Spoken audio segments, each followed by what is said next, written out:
Welcome to Slayerfest 98. I'm your host, Ian Carlos Crawford, and joining me for this second recording of Angel, we have journalist, podcaster, drag queen, and my favorite live event partner, Ryan Houlihan. Hi, Ryan. Hello. And next up, we have creator of Passion of the Nerd, and the only other person I've ever recorded who shares my name, Ian Martin. Hi. Hi. And finally, here but not here, we have from Drag Race UK Season 1. Oh, hi, it's Crystal here, and due to some internet malfunctions in my hotel room, I am coming to you live from the future with my thoughts and hot takes on this episode of Angel. So, first up, before we get into this episode, which is called Lonely Heart, and I have to say, before I watched it, I was like, I don't remember which episode this is, because the first... Oh, I remembered. The first few episodes of Angel are like a little rocky in my memory. Totally. Do you remember how or when you got into Angel? My way into Angel, I think, is probably the same for most people. I just needed more Buffyverse in my life. I don't even know if I started watching Angel straight away because I wasn't that invested in him as a character on Buffy. I think I got into Angel after Buffy finished. I don't know. I never cared that much. But then when I finally did sit down and watch the entire thing, I enjoyed. Hell yes. I was so deep into Buffy and I had watched everything that I could catch up on DVDs. I'd been watching it live. I had downloaded unauthorized stuff. I was running out of content. And finally I was like, fine, I'll watch a show about Angel. Because part of me thought it's about a boy. But I was like a teenager. I was, 13 or 14. And then I popped in one episode and was like, what have I been doing? And then fell down that rabbit hole. And I watched as much of Angel as it aired and started watching it live. Then I went back and watched Buffy and Angel in tandem via the DVDs, like machete cut style. Nice. Because I had not a lot going on at the time. And then I went for Angel for Halloween for 2 years because I was so obsessed. So. Oh my God, I love that. It's funny. My Jason Sullivan reminded me in our first recording that because, if you live with me, I make you watch Buffy and Angel. And with the first 6 years in New York, I lived with him. First 5 or 6, I forget. But he reminded me in our first recording, I made him watch it that way, where it was we watched them in airing order. So we would watch an episode of Buffy, then an episode of Angel, then an episode of Buffy, then an episode of Angel. Unless it was a cliffhanger episode, then I would be like, okay, we can do both. It's so weird because it's the way it was meant to be watched in real time. But at the same time, it does feel perverse. Right? It feels weird. Yeah, the back-to-back pairing this season is Living Spaces? Yeah. With Lonely Heart, and Living Spaces is a Buffy season 4 is kind of they visually got rid of the visual horror aspects of it. The first 2 seasons are very dark. Mm-hmm. The 3rd season is a little bit lighter, and the 4th season is super saturated, and them sort of embracing this bubblegum identity of the show, visually at least. Yeah. And then you have Angel. Yeah. I was just thinking, the first time I watched the show, I was deep into Buffy, watching it for the first time, and I started hot swapping with Angel. And I have to admit, my first run through of Angel was a chore, and I think it was that the contrast of the two flavors of the show were so extreme. And I was so into Buffy and had 4 seasons to attach to those characters that whenever I had to take a break, and it was like the vegetables with the food that I really enjoyed. Watching Angel, I didn't grok to Angel until I watched all 5 seasons all the way through without swapping to Buffy, and then sort of I got into the flavor of the show and what it was actually doing, and didn't have that weird dissonance between the 2 seasons. The time when it's least like that, I think, is 6 and 3, but 6 is the PTSD depression season of Buffy, so that makes sense that it feels more like Angel. Yeah, it is weird because you're right. Season 1 of Angel tries to go more serious and more dark, and but then season 4 of Buffy is more light I think they were trying to prove a point to be like, it's not 2 hours of Buffy every week. They're two shows and they have their own artistic vision and blah, blah, blah. And what they really should have done was what they eventually did was temper each with what they wanted the other to be a little bit and slowly get to what the show that they would have made if they weren't. At some point in this episode, I wrote that the word poser is a very funny insult. And I think it actually applies here. If they were not posing as a show that they weren't, and they just made the show that they were, I think Angel and Buffy season 4 both would have benefited from it. Buffy season 4 is great. No notes. But for Angel, I think it would have been easier if they weren't trying so hard to make it like they're in their 20s, they're at a bar, we're not going to show the sun at all. Yeah, in the first episode, Zach pointed out, and I was like, God, I fucking forgot. He was like, Cordelia is like 18 or 19 in this episode. Yeah, totally. Because like they for sure like age her up, right? Like, yeah, well, she's like, clubs like this. I'm like, how did she even get in? Does she have a birthday in all 5 seasons? I think just in the one. It's such every season of Buffy's birthday is such a specific episode. Yeah. And then maybe as a way of ignoring her age, I think I remember one birthday episode and that's it. Yeah. There's just the one. I think it's just the one. Yeah, it's so weird. And like the other thing I've noticed now, like having to like dissect both the first 2 episodes, they really try to do like a weird reset with Angel that doesn't quite work for me. But we'll get into that. So the episode we've already, we've met our characters. It's still so funny that the show has only 3 people in the opening credits. It's so good. Just like I'm songs, like, throw Kate a bone. Come on. Because the song's like not that short for a credit with 3 characters. But so we open and we've already met Doyle and Cordelia. They kind of like, this is more like, we've already got the setting. We've got Angel investigations, whatever. So they're in the office and we learn of like Doyle's crush on Cordelia and he wants Angel to go out and celebrate. And once again, as in the end of the first episode, Cordelia comes in and she is the smartest business person on the team. Cordelia's so good at capitalism. She really is. And listen, we saw in the first episode, she's like broke. She needs to make that money. So like, I just love how good she is at it, even though like Doyle and Angel are still like 2 men kind of rolling their eyes at her, even though she's way better at this shit than they are. Right? Yeah, it's a weird dynamic because it's like I kept remembering like, yes, she's fresh out of high school. Yes, she has a lot of ideas, but like neither of you like wanted to even have a business. Like you guys live in the gutter. Let's like maybe let her take charge and we'll try again if it doesn't work. Right. Well, and there's always even in her time on Buffy, there's always that she has the same sort of binary personality, like seemingly at odds with each other, aspects to her personality that Buffy does. I mean, in Buffy, she was created as the sort of shadow self version of Buffy for the first season or 2, I think it was. Yeah. And to that end, the episode where they all get their SAT scores back and everyone's shocked that Cordelia scored well. And she's, what? I have layers. Yeah.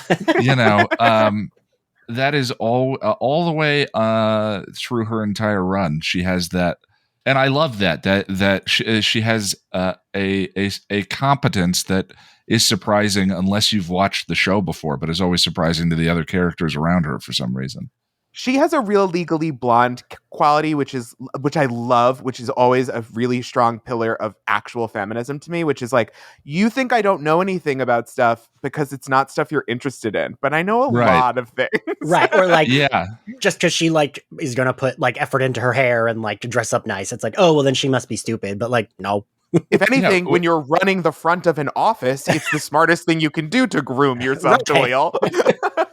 Which I love too, that she has that parallel with Buffy because of the relationship those 2 characters had with each other. And it's nice to have that kind of naturally carried on to here. Yeah, it actually reminds me of this would be Buffy season 4 when she's like, when she starts like what is it, Goodbye Iowa and the Iron team, where she like kind of works with the initiative, and they're like looking at her and she's like, oh, I patrolled in this halter lots of times, and like she means it, and she'll be fine in that outfit, but to them it's like, ugh, like they can't imagine her like doing anything. How in can that you outfit. get in a fight if you're not wearing camo?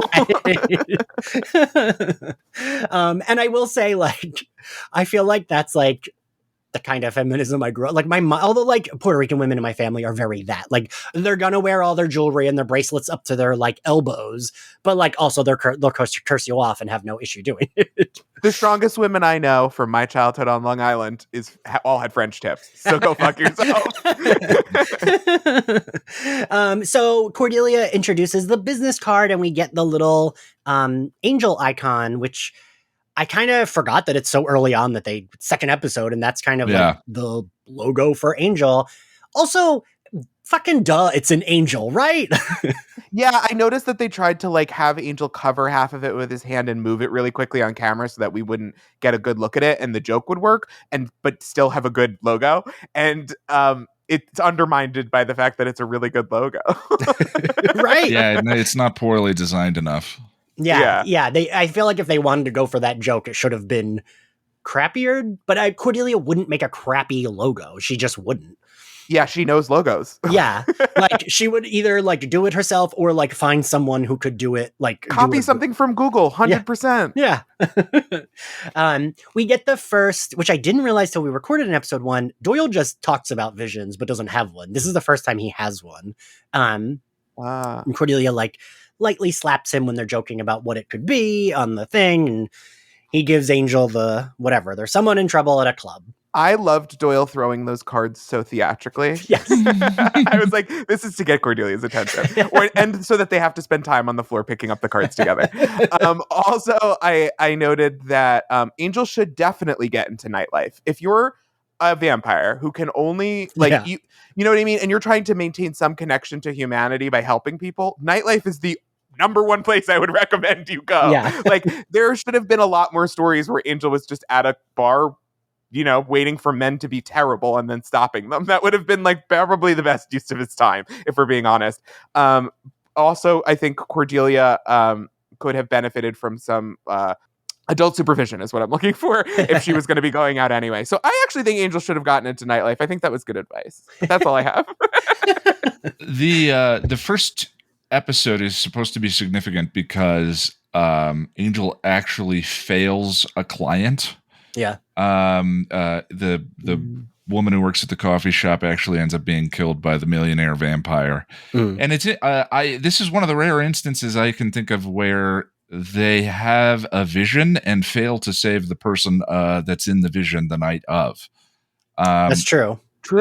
The powers that be, I think I've seen videos that argue that they are the biggest big bad in the show, going all the way to Jasmine and so forth. But one of the ways is when at the end of the first season, when the Phantom of the law firm takes the filters off of Cordelia's visions, and she's invaded and tortured by the constant barrage of suffering that's going on in Los Angeles, you realize that the powers that be are curating all of these, filtering them, and that there are a whole bunch of other people that are suffering that Angel and company could be helping, that the powers that be don't send them visions of. But the other thing, the one that I was struck by in this is how vague the vision actually is. It's a flying camera shot of the entire bar. They don't actually hone in on, the metaphor is like, okay, the villain is actually loneliness itself, and that's so everyone in the bar is lonely. But I don't think Angel's going to defeat that this week. No, not anytime soon. I feel like the vision and the premise of this episode is very flimsy in general. Like the villain is very like one of the writers was like, I have an idea for a movie called It Follows, and then they made it to the best of their ability and then back-pocketed the idea for later. Well, so I feel like Ian, I feel like you know all the fun facts, but so I don't know if you both know this. I read this and I knew there was some episode of Angel that like didn't get made, and it was this episode, the original version. And I found the trivia. David Fury wrote this episode to replace his original script titled Corrupt, which also introduced Kate. However, in his version, Kate had a cocaine addiction and worked undercover as a sex worker. Wow. And the network rejected the episode. Like, they wouldn't let them do it. They were like, we're still the WB. Right? And like, even reading that, I'm like, that is so much. Like, what? That's a lot. Yeah, that has a lot more to do, you know, with some stuff that maybe was happening in personal life at the time than these characters. Yeah, I wouldn't have loved if we went in that direction. I do wish that, you know, we maybe a little more grit in our sandwich on Angel than we got in some of the adulter storylines. But I actually think it would have undermined, like, I would have been so distracted by those elements that it wouldn't have worked. But you were saying, Ian, that the idea that the powers that be are the big bad of the whole show. And what's so strong for me with Angel is that it really does follow a model of like, I got a job and I'm going to do what I was told or whatever, and I want to make money. Into what really comes of adulthood is when you find out that like the powers that be and the senior partners are kind of both using like good or bad quote unquote tools, but for their own purposes. And like totally it's pretty value neutral that their goals to us. And it's the realization, especially in season 5, when, you know, they get control of Wolfram and Hart, that like, fuck, all of this is so like all of this bullshit is so like corporate and obfuscated and both like it's such garbage. Like there's actually people that need help. And I think it's a good lesson that like, I think early in these episodes, there's so much emphasis put on the powers that be and so much emphasis put on the visions and stuff. And it's, you know, I wish that the show had maybe been even more explicit in those themes and in that regard, because I didn't catch all of that the first time around. But then you go back and you rewatch it, and of course they're laying the groundwork where they have these clients that they're going to end up screwing up and failing, and they have to like find their way because they're young people at jobs that's how you screw up, you know? Right. Yeah. But I didn't really catch.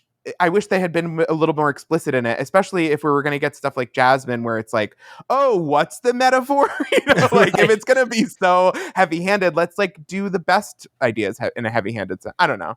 But I guess that's a lot of pressure to put on the beginning of this episode, but it does make me think about it. Well, I also think too that you run into the problem of the three of us know what the finished piece of art looks like. We know what 5 seasons completed look like and where all of the ins and the outs were and all of that. And none of that existed at this point. None, you know, I'm sure they didn't, Jasmine didn't exist. There was no idea for any of that. Having heard a couple of the writers talk about the mad scramble that it was to get a script done, you know, Tim Minear said that he writes a script in a weekend sometimes so that they can turn around and get something to the actors to start memorizing and recording at the beginning of the week. So that's fucking crazy. I mean, the fact that the shows are as coherent and incredible as they actually are, I think is amazing. But yeah, there's going to be a ton of, especially with Angel and the giant retcon in season 4, there's going to be a ton of stuff, like you just said, Ryan, I think, as we go, of just a little to the just this. If they had just gone a little farther here and a little less here, then these connections would have been more explicit. Yeah. But I mean, me complaining about this show is like me being on a luxury cruise and being like, I don't care for whipped cream from a can. You know what I mean? Like, it's still a great episode, a good show. Yeah. Really, really accurate metaphor, right? So they go to the club. Angel has them split up. Angel chats up the bartender. And I love Cordelia immediately is like, business bitch mode. Like, she's like, here, if you need help, call us. Here, if you need help, call us. Here. Like, she's like, I feel like this is all of us on Twitter trying to promo ourselves, right? Oh, she would have thrived in the social media age. That Angel company would have had so many TikToks, just a random woman dancing, but millions of views. Yeah. It's like, I don't know what this is for, but she's really charming. And I love the conversation her and Doyle have when he's like, you know, you got to be more under the radar. And she's like, under what radar? And he's like, the police, they'll like get to the V word. And she's like, vampire? Because that's also what I thought. He's like, no, vigilante. And I like that this is another moment where like the characters are like, oh, Cordelia, but it's actually like, no. And she's like, I'm an actress. I can read everyone in this room, and then does. Yeah, I thought that there was maybe there. I understand that she's putting down other women in a sense and evaluating them on a very materialist level. Right. But I felt like her being so perceptive was the point of that scene, not like Right, yes. anti-feminism. It was supposed to show that she has a keen understanding of what men are looking for, and that like her other goals, she probably has some hyper focus going on where she really does get a comprehensive, like, next level analysis and understanding of things, even if she can't necessarily put it into $15 words. Yeah. And I do feel like that kind of sums up Cordelia, right? Like, that's like, I remember when we would talk a lot about her in the earlier seasons, like, she's very aware of the, like, system she has to operate within, and, like, understands, like you said, Ryan, like, maybe she was being, like, derogatory towards some of the women, but it's like, she's like, this is what this looks like, and I'm going to tell you what it looks like, and that's just, unfortunately, the truth. Like, the reality is, it's better to be popular in high school and verified on Twitter, as irritating as that is to the people who aren't.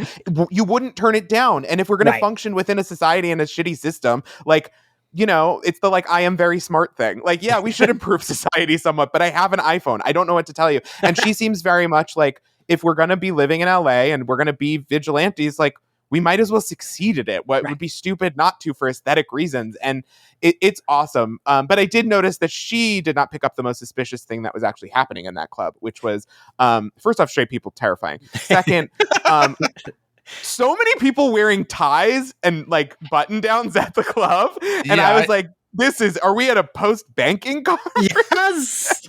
I don't have, maybe it was the ADD, but I don't have very many articulate thoughts to say about the scene because I was so distracted by the superficial details of the club. The club is disgusting. Someone said there's not a lot of last names in a place like this. And I thought to myself, feels like most of these people introduce themselves as Mr. and Mrs. last name first. This club is terrible. I was like, there has to be, I've been to LA and there has to be a better club. Go to Akbar. Like, come on. Well, the other thing too is a lot of it's not often with Buffy and Angel that I feel the age of the show through the fashion. Yeah. Somehow, like, Buffy wearing a leopard jacket with a hood in Never Kill a Boy on the First Date just makes sense to me for Buffy's 100%. character. But the 90s, the late 90s fashion that's in this bar specifically, you don't see it at Wolfram and Hart or any of that. But I guess, like, 90s business casual was giant linen parachute pants and everything was so big that all the guys were wearing. Yeah, it looks comfortable as hell, but holy heck, like, it's so dated. The just specifically the bar sequences are some of the most dated visual stuff in the series that I can think of.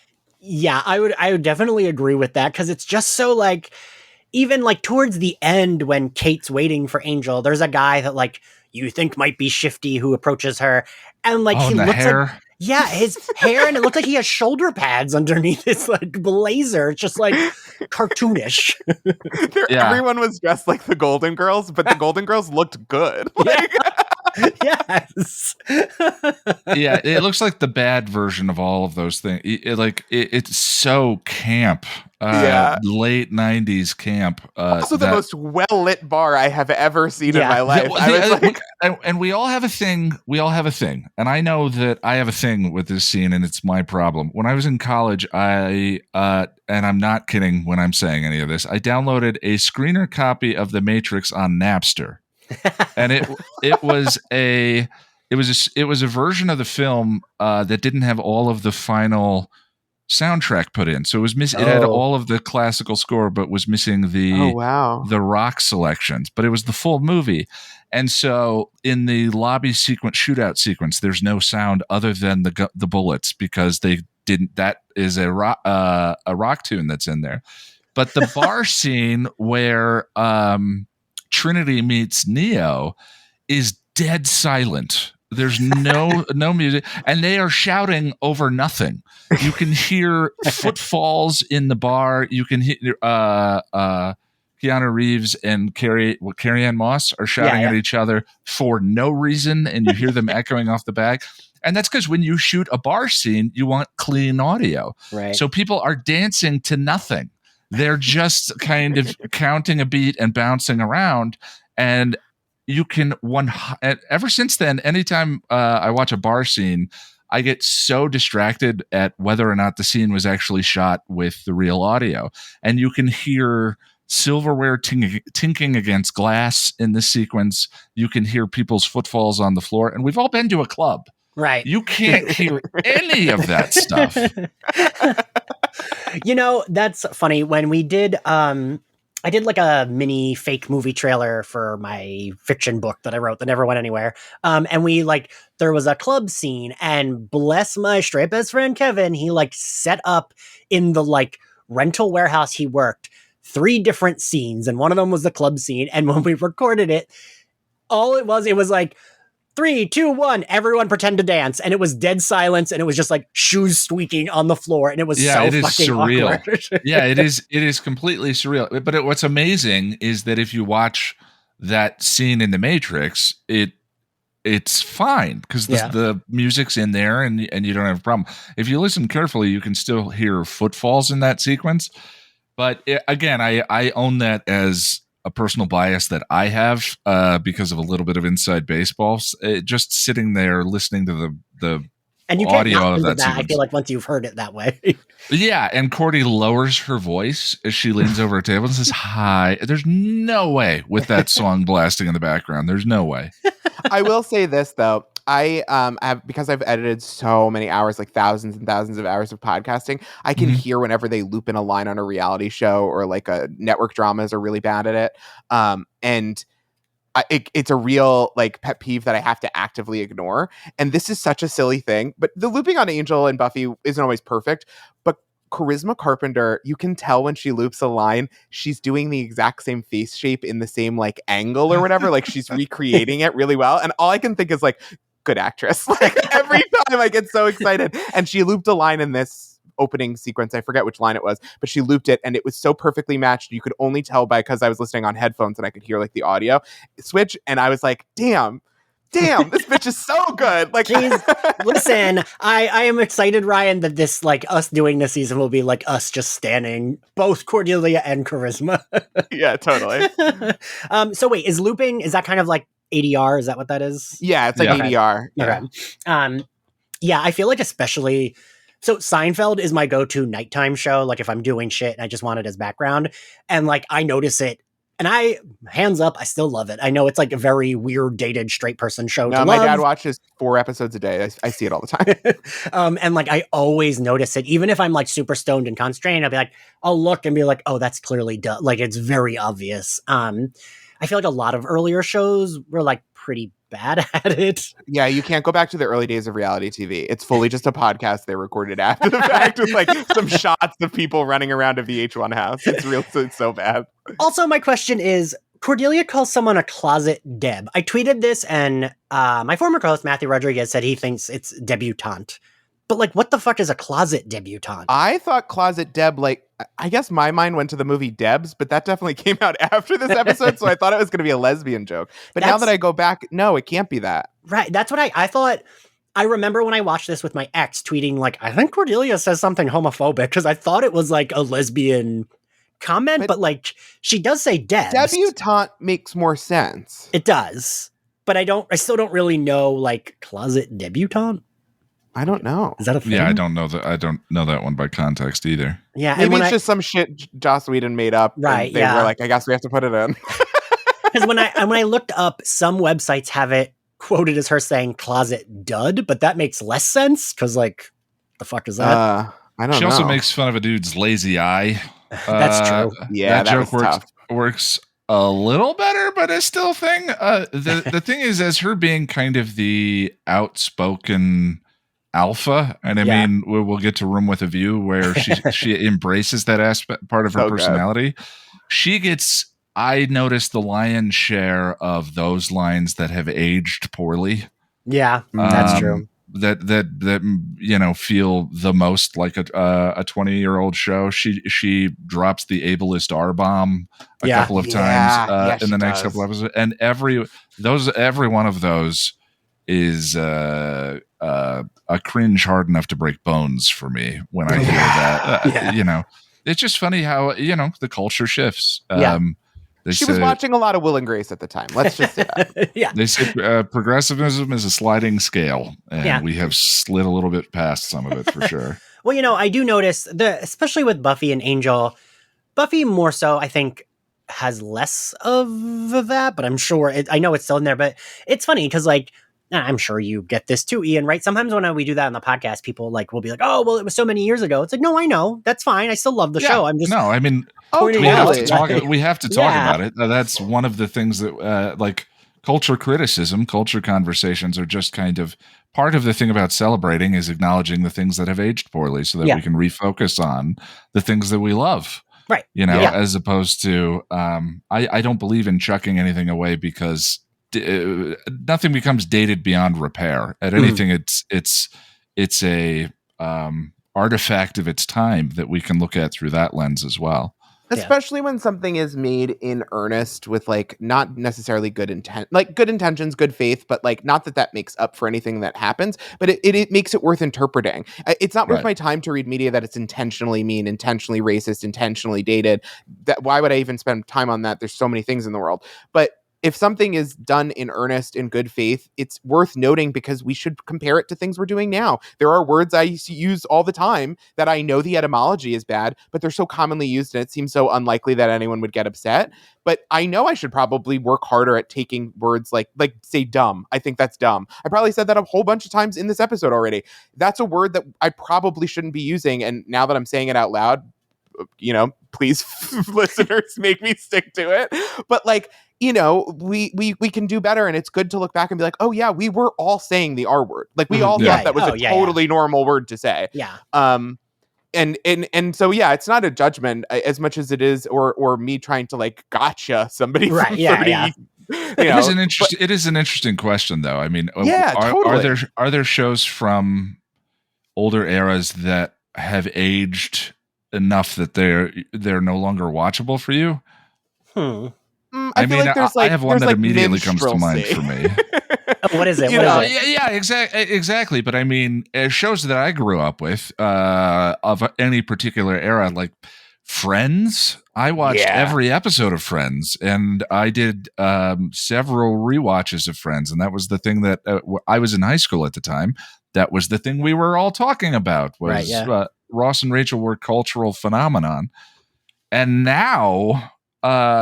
When I go back and watch Friends and all of the fat jokes and all of Chandler's gay jokes and all of those things, and the gay panic. There's so many gay panic jokes. I mean, it is lack of people of color in a New York City that is so it is so comically wealthy, and there's no black people, and you're like, this is like Uncanny Valley. It's hard to watch for too long. But I still love Friends. There's things in Friends that I think are worth discussing and knowing. But that's an example of a show that I struggle to rewatch without noticing those things anymore. Yeah, and I would say so, and I don't say this to be like, oh, I never wanted, but I never got that into Friends. But for me, The Office and Will and Grace are two shows that I still think of as I still look upon lovingly, but when I revisit, there's always shit that I'm like, ugh.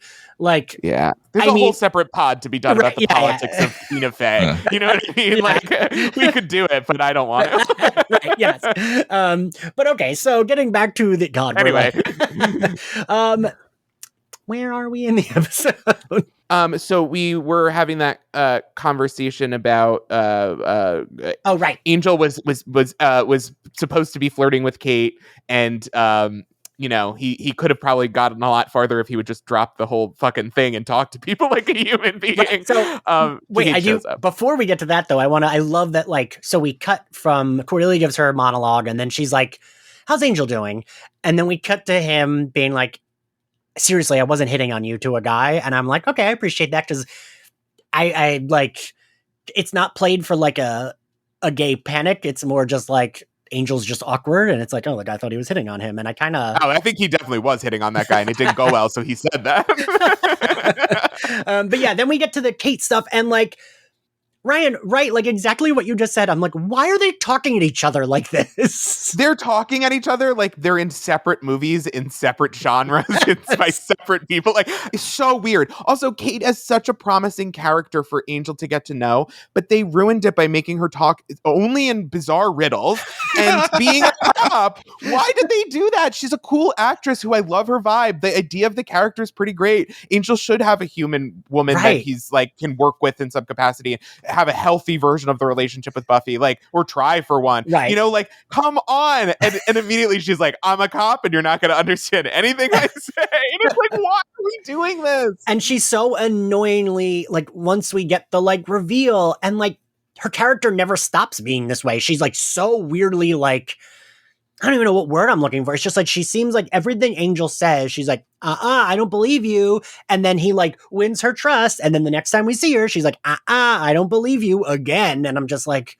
if someone talked to me, not even the way she was speaking, but just said the things she meant, which is like, I have trust issues, my father's a mess, I hate you on sight or whatever, I'd be like, okay, have a fun night and walk and talk to the next person. You know what I mean? Like, Angel, he carried and followed through and he did whatever, but he seemed to still, by the end of the conversation, not have an understanding that this person's really delicate and asking a lot of you and you're going to have to do it. You know what I mean? Right, like, yeah. He was like, why are you being weird? I don't know. The whole thing was weird to me. It seemed clunkily written, and it just seems like a scene that they made to get to them knowing each other already.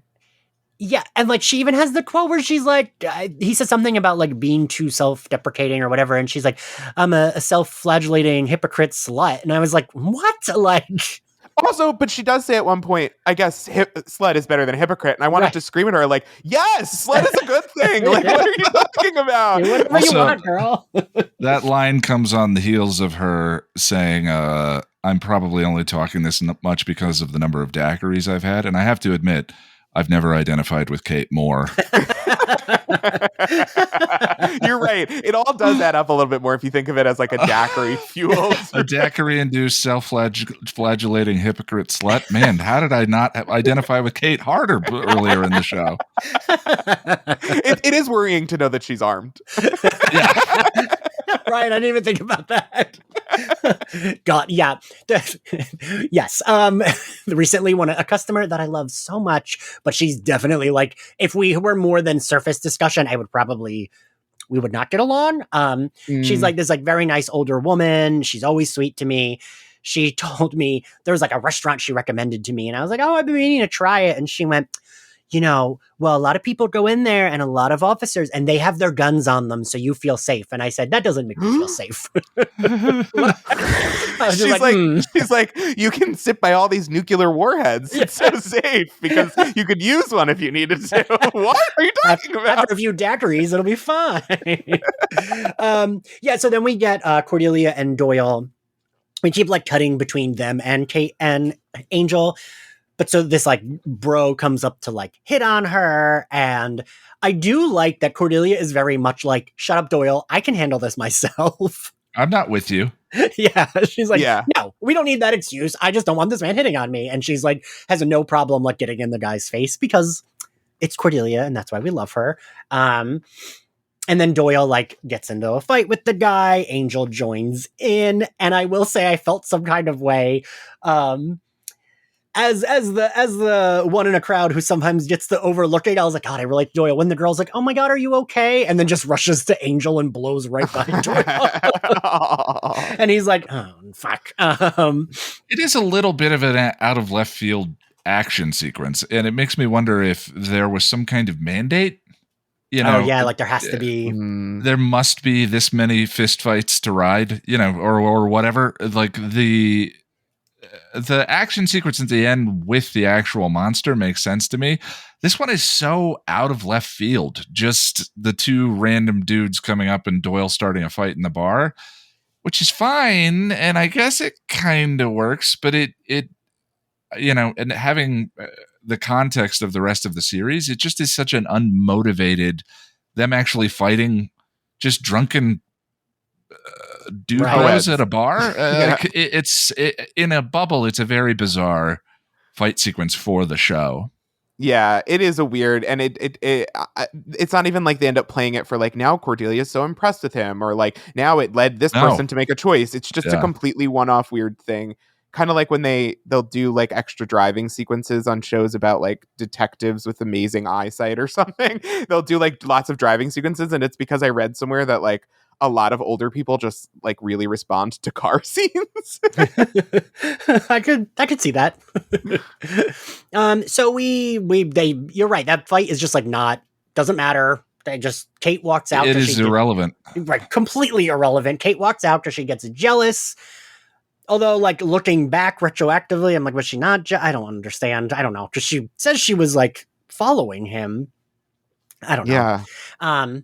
I do. So then we cut back to them, like they're back, and I do like Angel saying the socializing thing is brutal, because that's me now after like one night out. Like after our live show, I was dead, right? That's me doing anything on Twitter or having to interact with followers. Listen, after our last live show, I think Ryan texted me at like 4 p.m. and I was like, I'm stoned sitting in the dark watching happy endings. And you were like, that sounds right. Yeah, I woke up that next day and it was not daytime. So then we get, so the woman that Cordelia called like Sarah Plain and Tall, we see that woman going home with the guy, and then the like gag is it's like a transfer demon, which I don't know if any of you watched Deep Space Nine, but all I could think of was like the trill for like Jadzia Dax. She has that thing inside of her. My biggest fear in the world is parasites. So when I was reminded what was going on here, I was like, oh, good. I was surprised that the show didn't take the opportunity to pull a Buffy. You know, Darla and that dude breaking in through the window of the science room in Sunnydale High, and then, oh my God, Darla's actually the monster. But they set up a number of reasons for you to think, I mean, because they're playing on the cliche, they're subverting a trope. And I was surprised that at the end of the cold teaser, when the dude is saying, man, I hate places like these, and she looks away and his face goes cold and he looks around the bar, I was surprised that they didn't make the monster her anyway. Yeah. And she spoons him, and it seems like a missed opportunity to me, to sort of not only comment on, you know, predators in those sorts of situations, but the monster of loneliness or whatever, because obviously they're doing a case of the week detective show, CSI, whatever flavor in a fantasy realm at this point. And, you know, it would have been so on brand for Mutant Enemy to have her be the bad guy in that actual scene and kills him. It's similar to when she becomes like taken over by the parasite demon and is back at the club. She's all vamped out and she's like all like sexed up. Her hair is bigger. She's got more makeup on, a sexier outfit. She's confident. She's doing eye contact, body language stuff. Like it's good. It's a transformation, and it's palpable. You can tell it's not her. But what bothered me was I was like, but that's exactly what I would expect a sex demon to like dress and do. Like what would be more cool is if you didn't need any of that, because you actually don't, to seduce somebody. Like that stuff helps you get in the mindset. It's not usually what ends up being the thing that seduces somebody else. And I thought that would have been interesting, but then I was like, I guess they just figured they don't have time, but like Buffy always found the time to do stuff like that. Yeah. So, but you know, it's these early episodes that I think they're also like finding their footing. Yeah. Oh, yeah, for sure. I think almost every criticism that we could levy against it can be dismissed for that reason. Yeah, you're right. It's just, you know, they're finding the voice early on. Yeah. So we see that, and then we cut to the gang doing their investigation thing. They learn that one of the women, like a woman, had left the bar and hasn't been seen for a while, blah, blah, blah. Those are running, those scenes, boring as they are definitely a running, we need a Giles moment. You know, the first episode is Angel in the library doing research, and them using Netscape Navigator And just out of curiosity, I paused. They're looking at searchcenter.org, center spelled CENTRE.org, as their search engine for that bit. And no, that site doesn't actually exist, but I was just curious.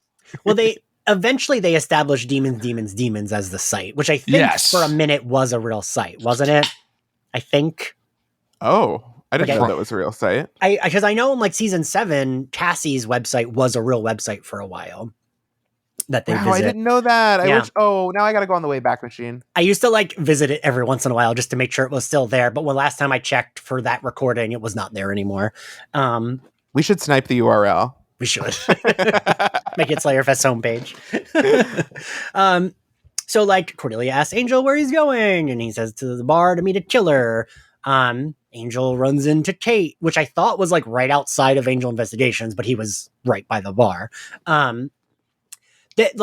This interaction kind of sums up every interaction they have, I feel like, until she leaves, where she's like, well, you can buy me a drink and we have a fresh start. And then he's like, don't go into the bar, it's dangerous. And she's like, go to hell. And he's like, I've already been there. Like, that feels very like that's every interaction they have, where they're like, no, we're good. Wait, no, I hate you again. And it's like they even have the same talk at the end when she's like, we can start fresh. And I'm going to tell you why I entered your building illegally. And it's just, I don't know. I don't fucking care. It's very tired.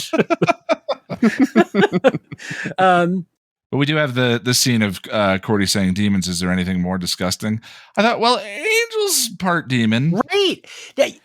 I put that in my notes. It's like very weird because it's like, but she has seen demons that aren't slime-acide and gross and whatever, right? Like, yeah, the conflict for the will they or won't they, which I was surprised that they were doing already. Yeah. This early on, is so. It's a false conflict because Cordy doesn't care, and I mean that's ultimately the reveal. But the problem is that we who have followed her for 3 seasons on the other show already know that Cordy wouldn't really. Yeah. Give a crap, you know.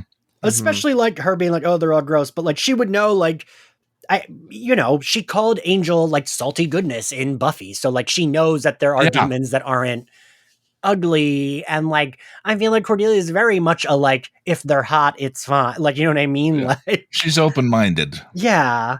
But also, she's a, listen, as a former popular high school bitch, sometimes it's fun to just be a bitch. And maybe she's going through these things and she's like, let's bully these old books. Bully these old books. So he does Angel does get the information on the quote unquote Sarah Plain and Tall from the bartender, or no, not from the bartender, from whatever that guy is that's just like looking for his friend. He knows her last name. And I do like, because I had been thinking, God, they're really laying on thick for this poor woman that like, ugh, she's ugly when she's like clearly not. And they're like, ugh, she's so, he went home with her. Yeah, but this is a time period where absolutely everyone cast in the episode is like the top 0.5% of, Los Angeles beauty. And we're supposed to believe they're like not good looking. Yeah. It's so ridiculous. But I do like that at least we get the little thing of like, after that guy's like ragging on her, like, oh, she's bottom of the barrel. Then he's like, oh, I know her last name because I hit on her a bunch and she turned me down. I appreciated at least we went to like, oh, he's just being like, that's like on purpose that he's just being an asshole. Because that like makes more sense. Whatever. Angel gets the apartment. The parasite thingy is already transferred. This is a better fight. This is maybe the best fight of the episode. And I did read a weird, like fun trivia about it. They put a lot of work into the stunt here.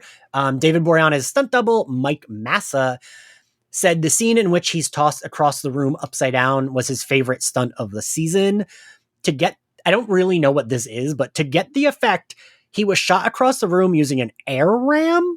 Does anyone know what that is? Because I don't know what that is. No idea. But it says, his quote is, the reason I like it so much is because it really knocked the heck out of me.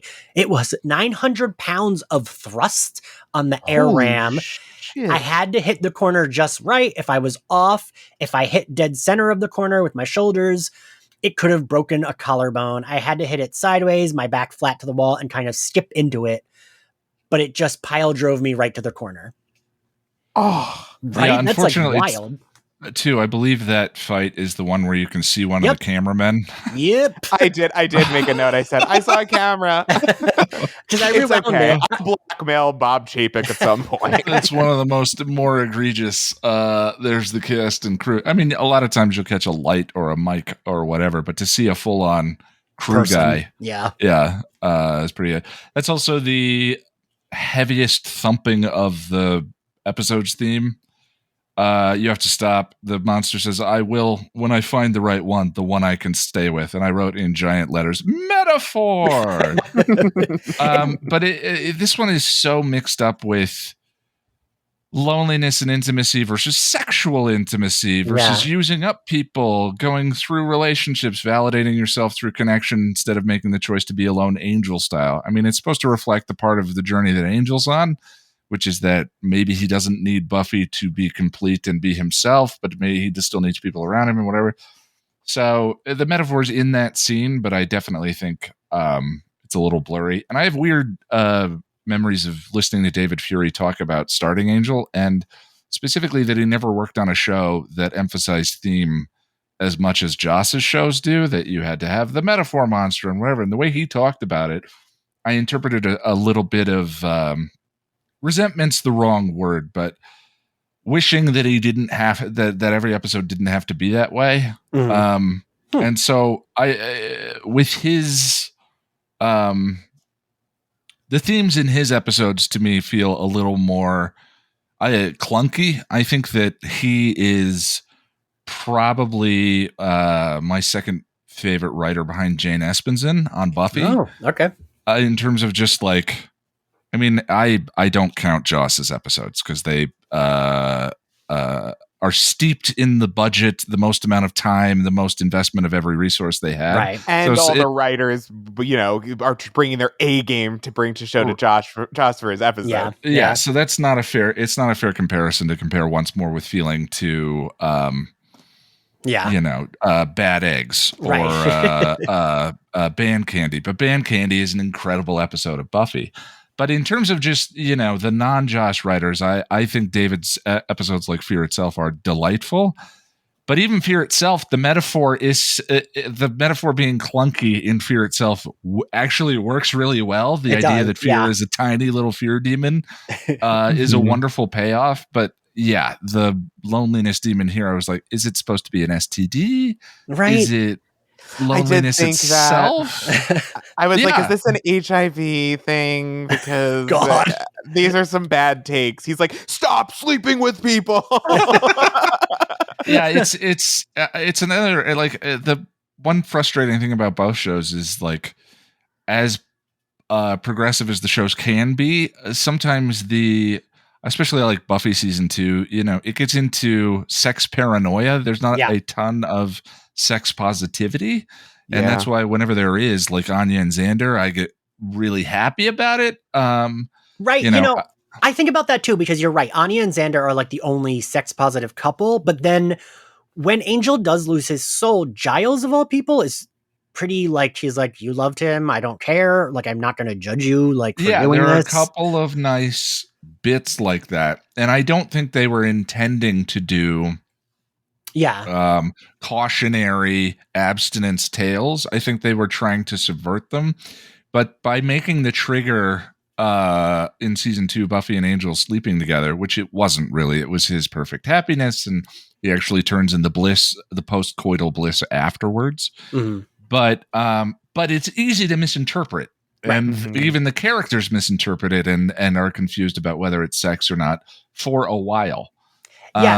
Yeah, Buffy, especially in season 4, I remember talking about that on the podcast and like going back and forth between, are we writing like cautionary tales about sex, or like, does that make it also makes sense with a character who had a really bad first time that they might be more hesitant to have casual sex than like someone else because their first time was like fucking terrible, right? So like I could see why someone like that would be like, I don't know, as opposed to someone, The only couple that I think of as particularly sex positive are Xander and Anya. To me, Tara and Willow kind of get eliminated because it's in metaphor most of the time instead of literal. I mean, I love Tara and Willow, and I love that exists, and I know what that why that was huge at the time, but it's so frustrating now that, you know, the hottest sex scene on the show is a magic spell to try and, you know, it's the orgasm spell in season 4.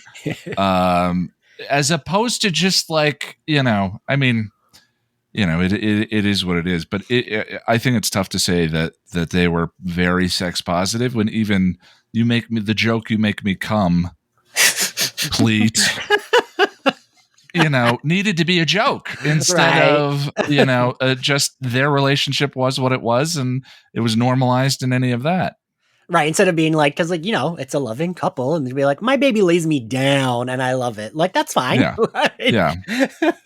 So I think the hottest sex scene in the show is when Buffy and Spike took that house down. Yeah. Yeah. Oh yeah. But again, that was Buffy was that was masochism. I mean, like the totally. way that arc goes is she's using Spike to feel anything. Yeah. Because she's dealing with depression, numbing depression on a level that she can't feel her own life, but she feels something from him, even though it's dark and negative. So again, it's like the sex is this negative thing. I agree. I forgot about that scene. That sequence is super hot. But again, I just wish there was just a little bit more of just, you know. Yeah. Especially on Angel, like it just felt like the show was setting us up for it, you know? Yeah, it's not till season 5 with the werewolf. I mean, even Wes and Lila have a nice, hot, sweaty sequence, but the two of them are like hitting bottom together, you know, is what that sequence is supposed to be about. So yeah, I actually and Wes in that scene has a woman in the closet. So there is that. I love that's season 3, right?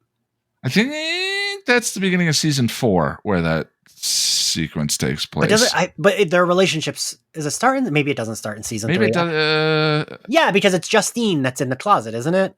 Yeah, it's Justine in the closet. Yeah, and I think they leave her in season 3. I think, but I could be wrong. But even though I actually hate the Wes Lila dynamic. Like I hate it.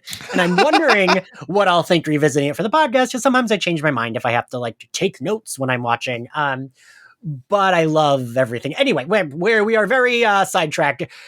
Yeah. Kate comes in with her gun. We get the reveal that she's a cop. She's been tracking Angel, and she comes in just in time to see the person has disappeared, and it's just Angel in this dead body. And Angel, I do like when he's like, I'm sorry. And she's like, you admitting it? And he's like, not for that. And he does that like backwards kick to her butt and like knocks her over and then leaps out a window, rolls on a car, and then runs away. Well, first he spreads his arms. And can I say the way that he spreads is so faggy. And it made me wonder how he would spread his legs. And then I knew exactly how he would spread his legs right in the air. Straight up like some kind of circus performer. It was very funny to me. And also I did not understand why he spread, because he's like not going to get in the handcuffs. Right. So like, what are we doing here? He's just like, yeah, rub up against my back. And like, it's just such a dramatic. Angel's a drama queen. I mean, he is. You know, he's a drama queen throughout the entire show that. So the big old swan dive to me feels nice in character. Theater kid shit. Yeah. So then we cut to Doyle and Cordelia arriving at her apartment. I wanted to ask both of you, do we think, because I know they're like, it's so annoying, like, this is your apartment, ew. It kind of looks like the same set, just like messied up as like what her new apartment is, doesn't it? I did not notice that, but I did notice that they make it so comically disgusting that like the city of Los Angeles, as useless as it can be, would have come in and been like, no, you're not allowed to live here because you'll make COVID. And like, it's so disgusting. You'll make COVID. I do love the line of Cordelia when she's like, that is so high school. Ooh, Cordelia wears bras. She has girl parts. Like, I love her doing that because that's like... Yeah.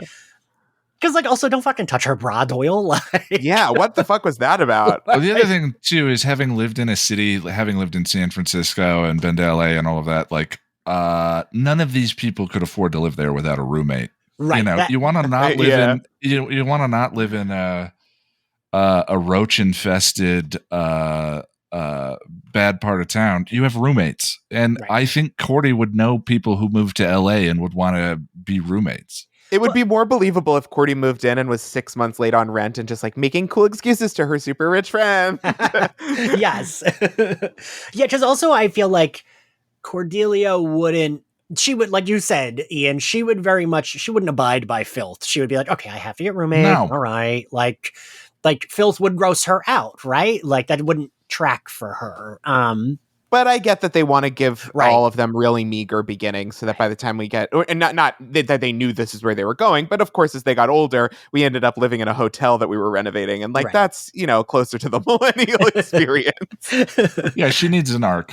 Yeah. And Yeah. they all needed to start from a particular place. But And I almost feel like this is because they want to give us room with a view. So it's like when she does, then like, and I mean, I think a lot about how accurate, especially like now as an adult, I'm like, yes, oh, there's a harmless ghost. That's fine. This apartment is very nice. Like, Yeah, it's like controlled. Yeah. You can die wherever you want. It's not my problem. Yeah, I'm like, all right, that's fine. You want to watch me while I poop and shower? Great, go ahead. So then Angel arrives. Even Angel makes a weird comment about that. This is where you live? Yeah. You have slept in gutters. You have fed on slept rats. You slept in horse crap with Darla before the barn got set on fire. Like, come on now. And I do like the bit before she invites him in when she's like, you have to promise you're not going to go evil and kill people again. I was like, see, she remembers, like she's not letting that all go. She always remembers. The one of the things I love about Angel's friendships and connections is every one of his friends tacitly agrees that they'll kill him dead if he goes evil. Yeah. Right. So it's this. I heard a great. I host a hangout for subscribers of my own at times, and a subscriber brought up, and we all had a wonderful exchange about Cordelia is, if Angel has a recovering alcoholic metaphor, then Cordelia is the person who loves the alcoholic but remembers them before they quit. Right? Yeah, wow. There is, and it's really powerful there when to think of it that way. There is a constant undercurrent of remembering the abuse that she suffered at the hand of the alcoholic before he got sober. And she loves him and chooses to be around him, but is competent and smart and is, human and on her guard for the relapse ever to occur again. And as I've been sober for 2 years. So,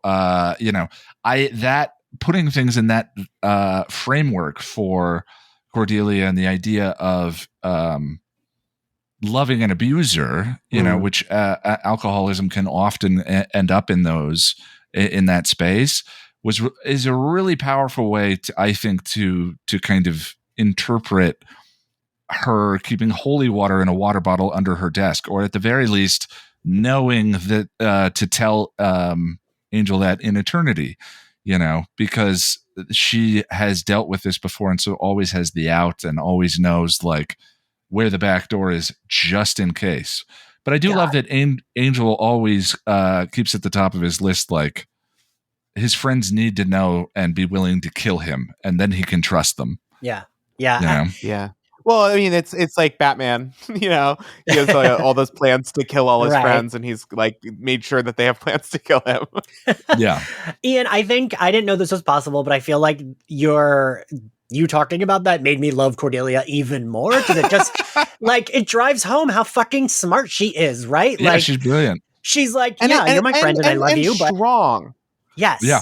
Yes. Yeah. And like, there's nothing wrong with being like, you are my friend. I do love you, but I am still like, just in case. And like, there's nothing wrong with that. Like, no. He did murder her computer teacher. Like, and torture Giles. It's the hardest thing to be like, I'm going to also not be in denial about this, because denial, you forgive. You have to know. Yeah. You have to know that you're going to do it in order to preemptively inoculate yourself against being in denial, which is such it just speaks to a real strength of character. You forgive, but you never forget. I think, and that's the if a person is actually seeking amends and trying to be better and working on themselves, like, you have that choice to forgive, but we as people never forget. And I love seeing that journey for her in the background, especially in these early seasons.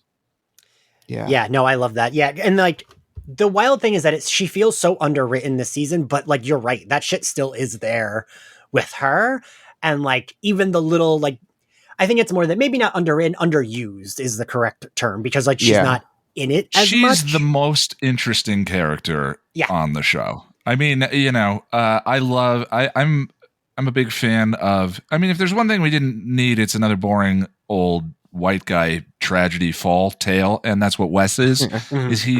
But I'm a sucker for Shakespeare, and Wes's tragedy in the later seasons is incredibly Shakespearean.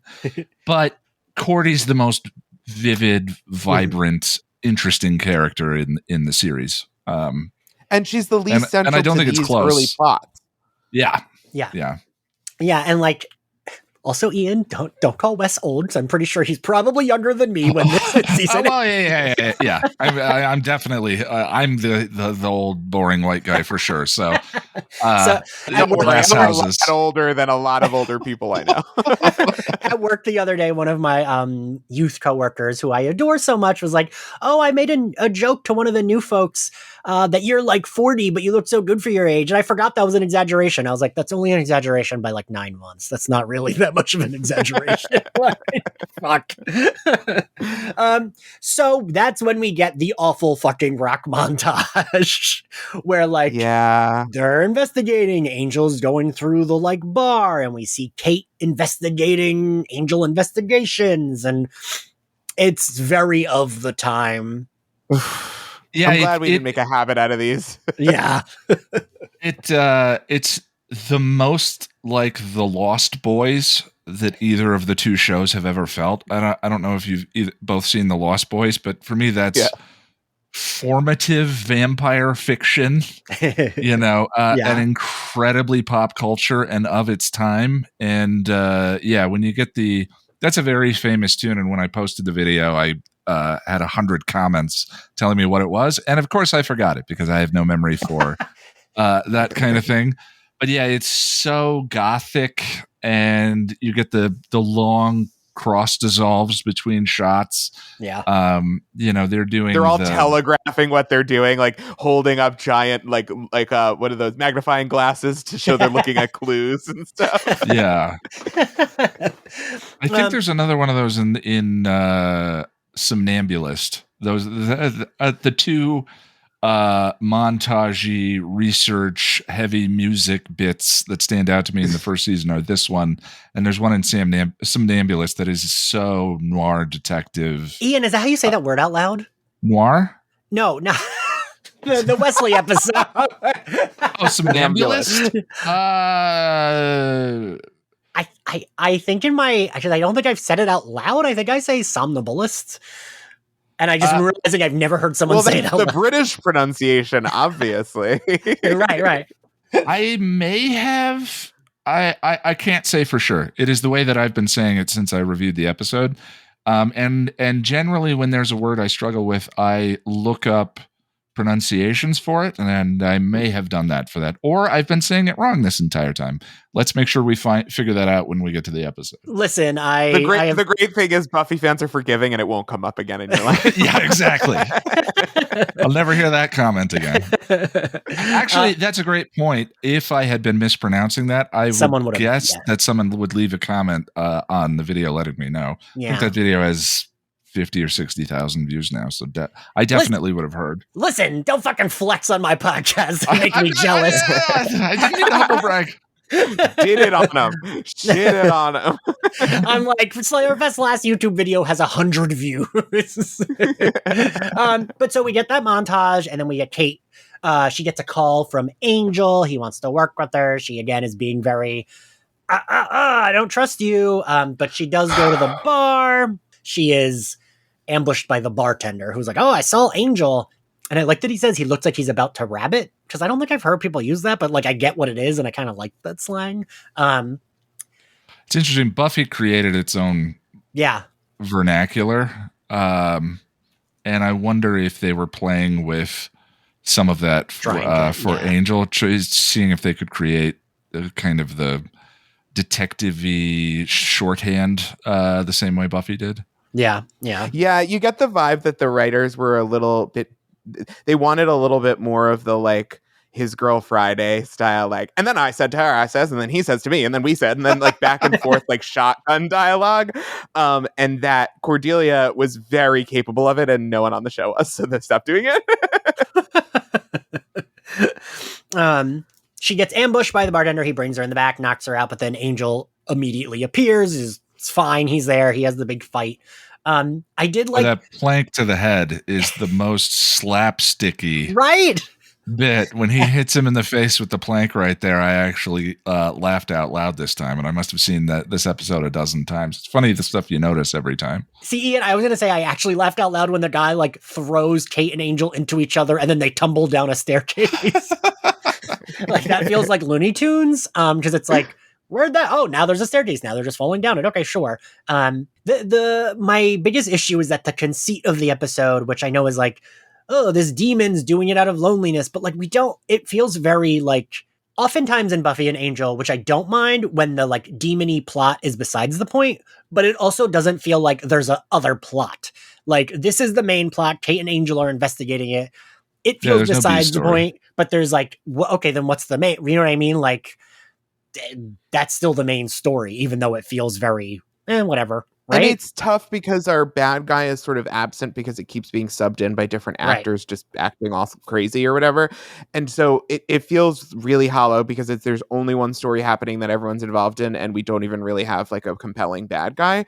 But it does speak to the fact that they had so many other things they wanted to get in place for the show that I was distracted from that until the episode was over, and I was like, what was that? Yeah. They end up getting out of there. Angel kind of chases the bartender, lights him on fire. Kate shoots him dead. There we go. Top his head off. You've got all three. Hat trick. It's a strange. I mean, unless she fully believes in demons at this point, which it's not said. We're not led to believe that she does. Yeah. Her as a cop shooting the person on fire rather than trying to put him out. So it tracks. Yeah, it is. Yikes. It's a little bit of a yikes moment. I mean, she is consistently a very bad police officer and detective. Oh, yeah. Wildly dangerous that they let her keep that job for as long as they did. That was a real miscalculation on the part of the LAPD. Whenever the writer... I think both shows struggle a little bit with a feeling of authenticity whenever they get outside of their wheelhouse. And Kate has just a hint of that where they know all the tropes and cliches, but not enough to subvert them, maybe, or to do anything with them. Riley and the Initiative, wow, is there zero authenticity to any of that? When it's like if you described these government functions to a gay person and then they tried to redo it. Like they tried to like make it happen. Like if you described a library to a gay person, it would be very different. It's me and like you the being cops like, are just a gang of guys that hang out and drink and they're Irish together, and sometimes they get real upset about a murderer. Me and you doing the Initiative. Yeah, that'd be really cute. Put some tinfoil. We're like, let's make it all out of plexiglass. It's going to look like an Apple store. I'm not at all anti-trope. Like both shows are super tropey. But what are you doing with the trope? Right. Are you subverting it? How is this? Are you transitioning away from it? Like when does a trope become a stereotype? Buffy did it better with the tropes. Buffy did the subverting the trope stuff better. Mm-hmm. And that's the thing is I think the demon in the beginning, them playing on that cold open of the predator in the bar, but then having the predator actually be the monster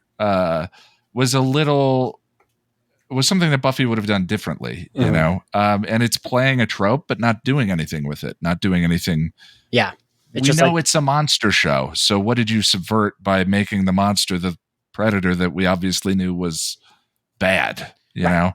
yeah, like having it be like a weird parasite isn't subverting shit. It's like, okay, No, yeah. that's what it is. Yeah. It's just kind of playing into the metaphor that the episode was setting up to begin with. Yeah. So we get this closing discussion between Kate and Angel, and they're definitely like showing us that she will pop up again. Ian or Ryan, do either of you remember, she only lasts till season 2, right? Or is it 3? Season 2. She is gone in Epiphany. Okay. Most Angel seasons are split seasons, and the end of the season 2 split season is Epiphany, and that's her last episode. Okay. I truly think she is maybe one of my most hated Buffyverse characters. She's just it makes me so mad because I think she had potential. She's so antagonistic. I hate a character who sees something and is like fine with it, and then like is written to like not be fine with it an episode later. Like I hate that. Giving credit where credit's due. My partner Lonnie of Chipperish is the one who coined the term, that, as far as I know, conflict vending machine. And like Joyce is an example of the conflict vending machine of Buffy, where she's a terrible parent, because she's completely inconsistent. She lets her out of the SATs, but now she's grounded for this. Joyce is just there to create conflict, to drive the stories of the episode, and the lack of consistency ends up sabotaging her character.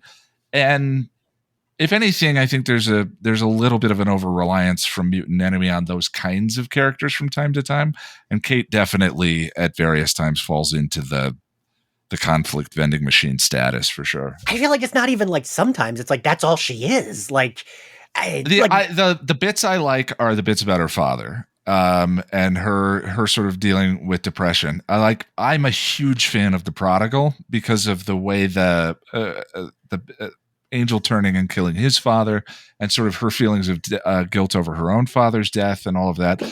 They do bother to develop some backstory and character there in a way that they did not with Joyce, for sure. Joyce never was given that depth. All this Joyce slander, people are gonna be pissed at you.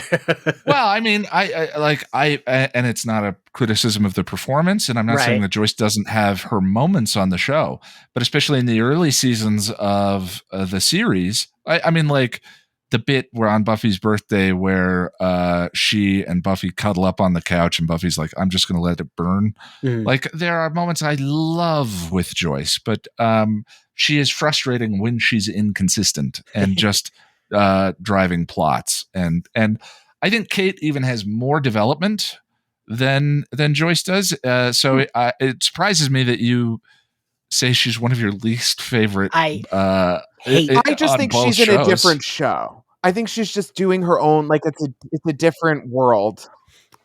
But I would say like Angel from Angels to from season 1 of Angel to season 2 is a greater change than almost Buffy season 1 to season 2 in terms of what the mission statement episodic nature of the show originally set out to do versus where we ended up. Well, the tone changes pretty rapidly too.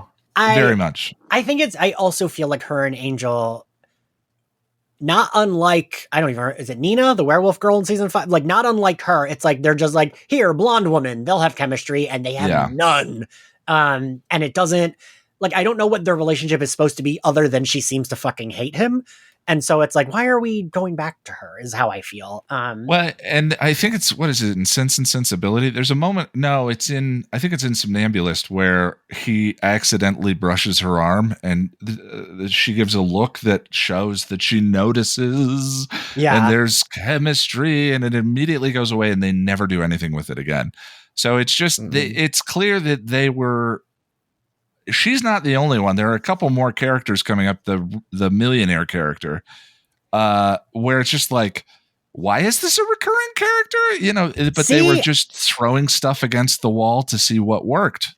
I always wish David Nesbitt would have actually been reoccurring. I feel like David. He's charming and sweet as hell. Yes, he was like a proto Andrew.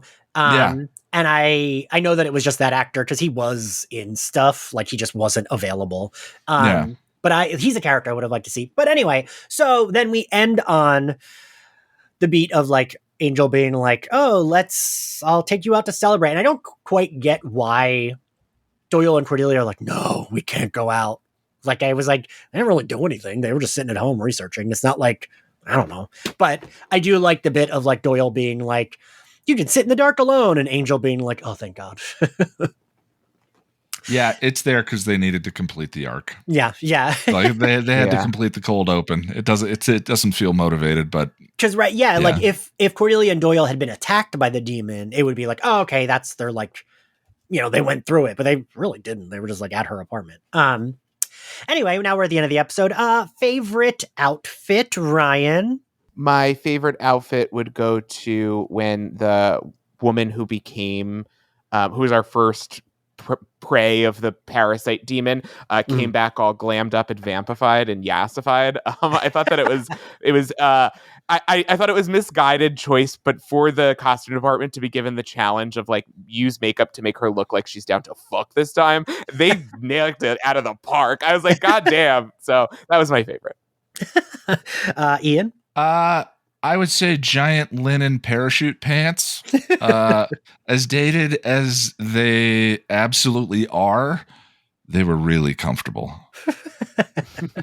My favorite outfit is when they first get to Cordelia's apartment, she's wearing a very cute like light blue top with like pink flowers on it. That's like very of the time, and like a black jacket. I think it looks really cute on her, and the color looks nice.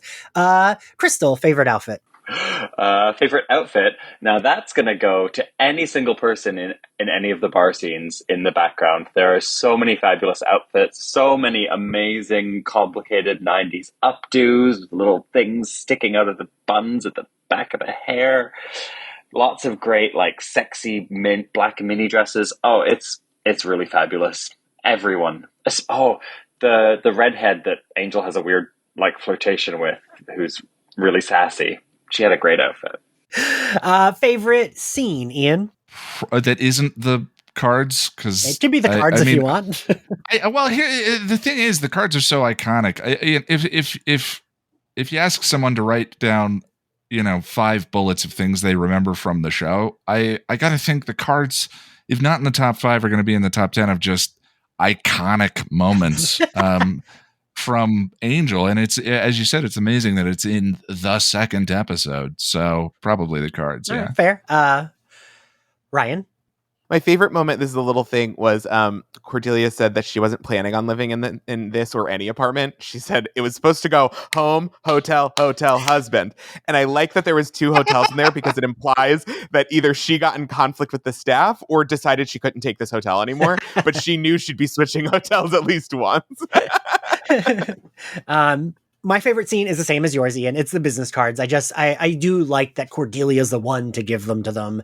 I like that we see her giving like Angel investigations forward momentum. Like she's the only one putting in the work. Angel's doing like the like muscle work, but she's like doing the business work. And I like that she gets to do that.